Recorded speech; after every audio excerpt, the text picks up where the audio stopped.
मोदी जी 400 पार seat जीतेंगे। तो मेरी हमारी किसी से लड़ाई नहीं है। और मोदी जी दुल्हा हैं, नीतीश कुमार जी सहवाला हैं, चिराग पासवान सहवाला है, बाला भी लाजवाब है। उधर न दूल्हे का पता है न सहवाला का पता है।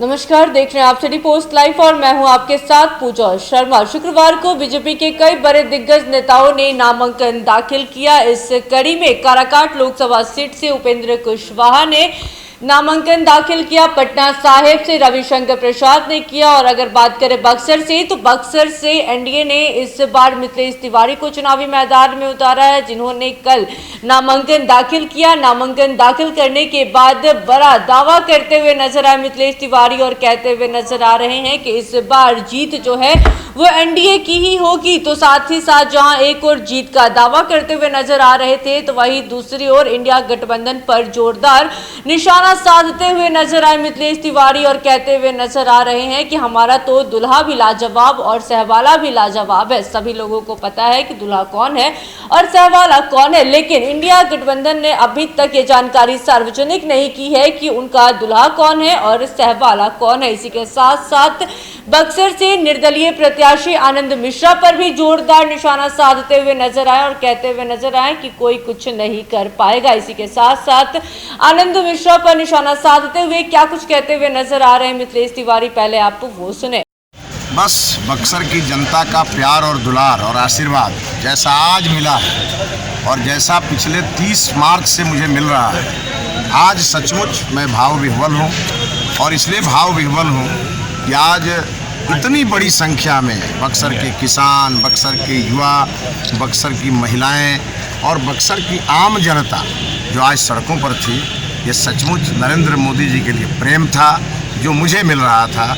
और ऐसा लग रहा है सचमुच बक्सर का अंतर 4 लाख पार होगा और मोदी जी 400 पार सीट जीतेंगे। बड़ी अंतर से यहाँ पर भारतीय जनता। लड़ाई किससे है आपकी इस बार यहाँ पे? यहाँ तो लड़ाई है ही नहीं, 70 और 30 की लड़ाई है। 70 मोदी जी के साथ है और 30 में 20 उम्मीदवार होंगे मेरे ख्याल से। तो मेरी हमारी किसी से लड़ाई नहीं है। और लड़ाई क्या, प्रधानमंत्री का चुनाव है। पीएम के उम्मीदवार तो एक ही मोदी जी हैं, पूरे मैदान में एक ही मोदी जी दिख रहे हैं और बाकी किसी की कोई उम्मीदवार है नहीं। मोदी जी दुल्हा हैं, नीतीश कुमार जी सहवाला हैं, चिराग पासवान सहवाला है, जीतन राम मांझी जी सहवाला है और आपको उपेंद्र कुशवाहा जी सहवाला है, ओम प्रकाश राजभर जी सहवाला है। तो मैं तो ये कह सकता हूँ इधर का दुल्हा भी लाजवाब है, सहवाला भी लाजवाब है। उधर न दूल्हे का पता है न सहवाला का पता। कितनी से जीत होगी आपकी इस बार? देखिए, आज जो मुझे उत्साह दिखा है, बक्सर के सारे रिकॉर्ड इस बार ध्वस्त हैं और बक्सर के लोगों ने जबरदस्त मोदी जी को समर्थन करने का मन बना दिया और हर वर्ग में। जनता के पास एक सवाल यह है कि वो उनका कहना है कि एक निर्दलीय प्रत्याशी आनंद मिश्रा को लेकर लोग काफ़ी ज़्यादा लोगों को ये समझ में आ गया है कि महागठबंधन के बाद वोट नहीं है, तो महागठबंधन कई प्रायोजित उम्मीदवारों का नामांकन करा के और बीजेपी के वोट में सेंध लगाना चाहता है।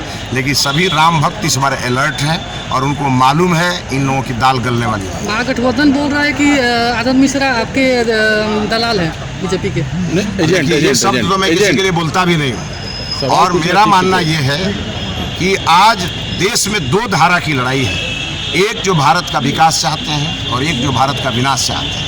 एक जो लाठी में तेल पिलाने वाले हैं और एक जो गरीबों को पानी पिलाने वाले हैं। तो इसलिए लड़ाई साफ है। नरेंद्र मोदी जी के साथ देश की जनता, देश के व्यवसायी, देश के युवा, देश के किसान, देश की महिलाओं का आशीर्वाद है। और जितने भी गुंडे तत्व हैं, जितने भी अपराधी तत्व हैं, जितने भी भ्रष्टाचारी तत्व हैं, वो सब महागठबंधन के साथ। महागठबंधन नेता ने कहा कि जमानत जब्त हो जाएगी इस बार सबकी। अब जो 100 वोट से विधानसभा जीता हो वो जमानत जब्त करा देगा दूसरे का है? आप देखिएगा ना, आप 4 तारीख को हम उनसे बात करेंगे। हमको आलतू फालतू बोलने की आदत नहीं है। और जितना वोट वो 100 वोट से जीते हो, जितना वोट उनको जीतने पर आया था ना, उतना वोट से मैंने हराया था वहाँ पर पहले लोगों को। बक्सर के लोगों के लिए मुद्दाएं क्या होंगी मिथिलेश जी? बक्सर के लोग चाहते हैं, बक्सर अमन शांति का एक स्थान है। बक्सर तपस्वियों की सिद्धाश्रम है। बक्सर यहाँ सिद्धि सबसे पहले प्राप्त होती है अगर मन से तपस्या किया जाए। विश्वामित्र जी की ये तपोस्थली है, राम जी की ये शिक्षा स्थली कर्म भूमि है, ये बावन भगवान की पुण्य भूमि है। और आप जब जब देखते हैं, जब जब असुरी शक्ति यहाँ पर सामने आती है तो उसका संहार भी यही होता है। तो इस नाते आप निश्चिंत रहिए, पूरी राम की सेना इस सड़क पर है। प्रभु श्री राम अयोध्या से सीधे बक्सर की ओर देख रहे हैं और वो देख रहे हैं कि अयोध्या विकसित हो गया, अब बक्सर की बारी है।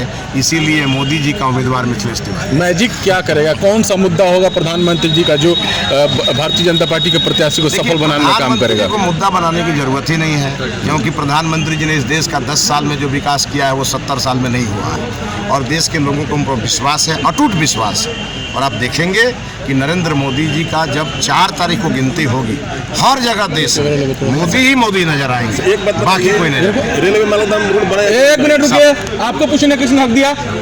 रुकिए पहले, जब बात करते हैं आप। हमारे आज के नॉमिनेशन में प्रस्तावक थे हमारे बिहार के बहुत ही लोकप्रिय नेता, चौगाई के निवासी, आरा से माननीय विधायक आदरणीय अमरेंद्र प्रताप सिंह जी, जो कृषि मंत्री के रूप में इन्होंने बिहार का नेतृत्व किया है। और सीमा कहाँ गई? सीमा कुशवाहा जी, मीना कुशवाहा जी, इधर आइए थोड़ा सा, इधर आइए मीना कुशवाहा जी। ये मीना कुशवाहा जी यहाँ चेयरमैन रही हैं और श्यामलाल कुशवाहा जी जो 2 बार यहाँ से चुनाव लड़े और बहुत सारा वोट लेके आते थे, उन्होंने मुझे आशीर्वाद भी दिया है।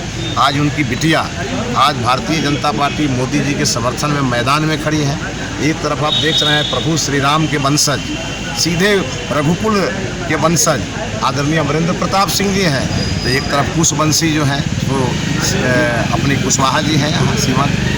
तो अब मीना कुशवाहा जी, तो मुझे लगता है कि लौ और कुश और प्रभु श्री राम के वंशज आज पूरी तरह, और देखिए पीछे निषाद राज है और हरी सहनी जी, और इधर हमारे वैश्य शिरोमणि और बिहार के उप मुख्यमंत्री रहे श्री तारकिशोर प्रसाद जी आशीर्वाद देने आए हैं। तो आप देख सकते हैं नरेंद्र मोदी जी के माला में इतने मोती हैं।